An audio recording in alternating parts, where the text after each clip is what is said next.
बहुत बहुत समय पहले मिस्र में एक बच्चा था जिसका नाम मूसा था। वह एक ऐसे समय में पैदा हुआ जब उसके लोगों इस्राएलियों के लिए हालात कठिन थे। लेकिन बेरम मिस्र का राजा था और उसे उनके बढ़ते संख्या से डर था। इसलिए उसने एक दुष्ट नियम बनाया। इस्राएलियों के सभी शिशु लड़कों को ले जाया जाना था। लेकिन मूसा की मां नहीं चाहती थी कि उसके बच्चे के साथ ऐसा हो। तो उसने एक बहादुर योजना बनाई।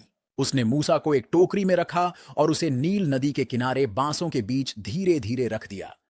फिरौन की बेटी ने नदी में स्नान करते समय टोकरी को पाया। उसने रोते हुए बच्चे पर दया की और उसे संभालने का फैसला किया।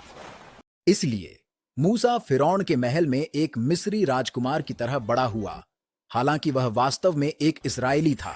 जब मूसा बड़ा हुआ तो उसने देखा कि फिरौन इस्राएलियों के साथ कितना बुरा व्यवहार कर रहा है। उन्हें कठोर मेहनत करने के लिए मजबूर किया गया और अक्सर उन्हें पीटा जाता था। इससे मूसा बहुत परेशान हो गया और एक दिन उसने एक मिस्री पहरेदार को मार डाला जो एक इजरायली गुलाम को पीट रहा था। इसके बाद उसे मिस्र छोड़ना पड़ा, इसलिए वह दूर के एक देश में भाग गया और वहां कई सालों तक रहा। फिर कुछ अद्भुत हुआ। भगवान ने मूसा से एक जलती हुई झाड़ी से बात की जो जल नहीं रही थी। भगवान ने मूसा से कहा कि वह मिस्र वापस जाए और फिरौन से कहे कि इस्राएलियों को स्वतंत्र जाने दे। मिस्र वापस जाना आसान नहीं था। फिरौन मूसा की बात सुनना नहीं चाहता था। तो भगवान ने फिरौन को मनाने के लिए 10 विपत्तियां भेजी। हर जगह में मेंढक थे, कीड़े थे और यहां तक कि दिन के समय भी अंधेरा था। आखिरकार आखिरी और सबसे दुखद विपत्ति के बाद फिरौन ने इजरायली लोगों को स्वतंत्र जाने देने पर सहमति दी। मूसा ने इजरायलियों को मिस्र से बाहर निकाला, लेकिन उनकी यात्रा खत्म नहीं हुई। जब वे लाल सागर के पास पहुंचे तो फिरौन ने अपना मन बदल लिया और अपनी सेना के साथ उनके पीछे आ गया। लेकिन मूसा ने भगवान पर भरोसा किया। उसने अपना हाथ बढ़ाया और कुछ अद्भुत हुआ।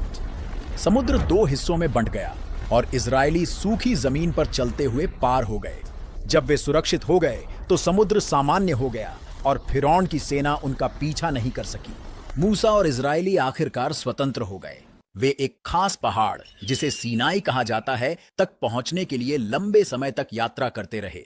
वहां भगवान ने मूसा को 10 आज्ञाएं दी जो एक दूसरे कैसे जीना है और अच्छे रहने के लिए नियम थे। मूसा की जिंदगी रोमांचों और चमत्कारों से भरी हुई थी। वह एक टोकरी में एक बच्चे के रूप में शुरू हुआ और बड़ा होकर एक महान नेता बना जिसने अपने लोगों को स्वतंत्रता पाने में मदद की और उन्हें जीने का तरीका दिखाया, दयालुता और न्याय के साथ।